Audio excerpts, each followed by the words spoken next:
AliExpress asked me if I wanted to do another review piece while promoting the platform, and naturally, I happily accepted.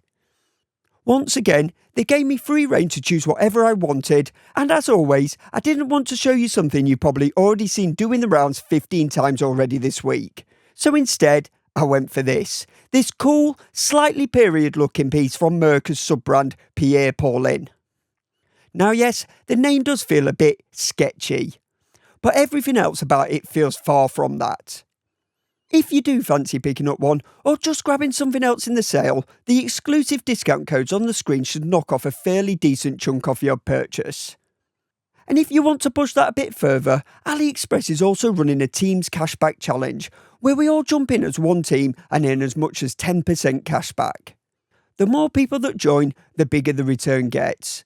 The link to join my team is down in the description alongside the discounts. Right, with that out the way, let's see what this jumping hour is about. So this jump hour is very much inspired by the likes of Breguet, and at a glance, it actually looks properly well put together. It's classy, no doubt about it, very vintage in its design language, but the way it's been executed, the finishing, the proportions, the sizing, it all just about pulls it back into something that feels wearable today, rather than like you've just nicked it from a museum display. The dial is easily the highlight for me.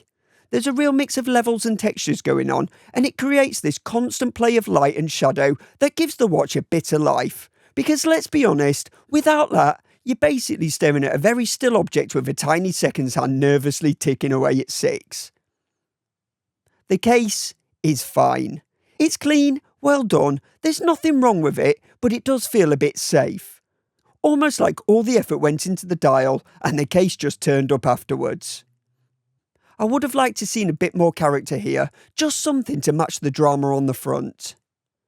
Specs wise, you're getting a 38mm case, 46mm lug to lug and about 13mm thick, including that huge boxed and domed K1 mineral glass up top, a push-pull crown with 50 metres of water resistance, and inside is a Seagull ST17 that's been modified to drive that jump hour display. At £105 before coupons, it feels about where you'd expect it to be, but we'll get into whether that actually holds up. So if you fancy your chances of picking this up, or any other review piece I get in on the channel, then consider joining the Fully Loomed family by hitting the join button below. And while you're there, a like and subscribe would be amazing. Thank you. As I mentioned, the case is very, very simple. It has a rounded mid-case with fairly straightforward lugs jutting out at either end. There's no drama and no flair, they're just there. From the top it's finished in a simple polish. It's done well enough with no obvious issues, but it really doesn't offer anything unexpected. I'd say this case is executed at a bare minimum level. Everything's correct, nothing's offensive, but there's nothing that's going to get you excited. The same story continues down the sides. There's no chamfering, no cool transitions, just a fairly sharp drop from the top surface to the case flanks. Again, it's competently done and perfectly acceptable, but just a bit uninspiring. I do, however, quite like the bezel. It has a sort of stacked coin appearance, still fully polished, but at least it brings a bit of texture into the mix. And just beneath that, the case side is finished in a really nicely done satin. It's brushed but so tightly and evenly that it almost looks like a different shade of polished metal. It actually does a great job of breaking up all that shine and adds a touch of refinement to the whole thing. That said, the case side itself is almost completely flat. There's very little curvature going on, so it doesn't hug the wrist quite as well as it could. The result is that it wears a touch larger than the 38mm would suggest. Nothing outrageous, but it does push it right to the upper edge of what I'd personally find comfortable. From this angle, you can really start to appreciate just how thick the crystal is, and I absolutely love it. Yes, it's mineral. Yes, sapphire would have been preferable. But at this price point, with everything else it has, I can just about let it slide. And honestly, if the choice was between this chunky, heavily domed mineral crystal or a flatter, more generic sapphire, I'm taking this every time. The signed push-pull crown is nicely sized, well knurled and smooth in operation. There's no complaints with it at all, and it fits the overall look of the watch perfectly. Flip it over and it has a solid screw down caseback featuring a pretty well executed engraved lion's head. It does look suspiciously close to the Team GB logo, but not quite close enough to get anyone in trouble, and to be fair, it does look good. The text underneath though is borderline microscopic. I've got decent eyesight and I still had to resort to zooming in on my phone to read it. But it just says, designer made, Team Merca watch, Peking. Which doesn't exactly transform the experience, so whether you can read it or not, it isn't really a loss either way. Now, if the case is average at best and uninspiring at worst, the dial is anything but.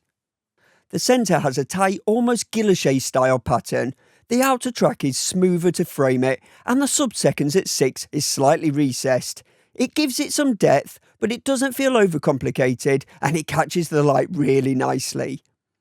It shifts depending on the angle, sometimes it looks quite rich and glossy, other times it tones itself down a bit. It just stops it from feeling static, which is pretty important because there's not a lot actually moving on this watch. The colour helps as well. It's that sort of salmon copper tone, not too pink and not too orange, it just sits in the middle ground that works well with the overall design. But if this colour doesn't do it for you, there are a few more subdued tones such as black and white and more wild offerings such as red, purple and green. All the printing is clean, the numerals have a bit of character to them, but they're lifted straight from the Breguet Classico jump hour that was clearly the inspiration for this. The jump hour window feels properly integrated rather than just cut into the dial. It has some nice chamfering around the edge to soften the transition between the dial and window. But the hands are done right as well and really fit into the overall design. They're Breguet style obviously, but nicely blued and stand out clearly against the salmon shade of the dial without feeling too bold, which I think is what this watch is all about. Now, the only real downside, and this is more about the jump hour layout in general, is readability at a glance. Because the hour just sits there until it jumps, you can get moments, like at something like 4:55, where the minute hand is close up to the top, but the window still stays at 4. So at a quick glance, it can look around 4 o'clock instead of 5 minutes to 5. It's not a constant issue, and if you actually look at it properly, it's fine, but those quick checks can catch you out. That said, that's just how these jump hours work, and I'm sure you've already accepted that if you're interested in one. And when it does finally snap over to the hour, it is quite satisfying. On the wrist, and as I mentioned earlier, it does wear a little bigger than expected. It's not excessive, but it feels like just a bit more curvature in the case would have made a big difference. Which is a shame because on paper, 38mm should be perfect for me. Small enough for my 6 1/4 inch twigs, but still big enough to feel modern. That said, it does have a nice bit of weight to it, and once it's on, it stays put. I do really like the strap though. The top side has a great texture to it, and that light grey colour is genuinely very nice. It's also quite thick for a dress watch, which gives it a slightly more premium feel, but it's still soft and supple, so it wraps around the wrist nicely straight out of the box with no break-in time needed. The extended polished buckle is a nice touch as well. It feels well made, looks more interested than your standard buckle, and it's signed with Merca Watch Group. All in all, I do like this. It feels high quality for the money, and the dial is an absolute stunner. The case is the weak point for me though, but it wouldn't take much to sort it. A bit more curvature, a touch of chamfering, and it'd be in a completely different league. But as it stands, you're still getting a well-made, well-spec'd piece.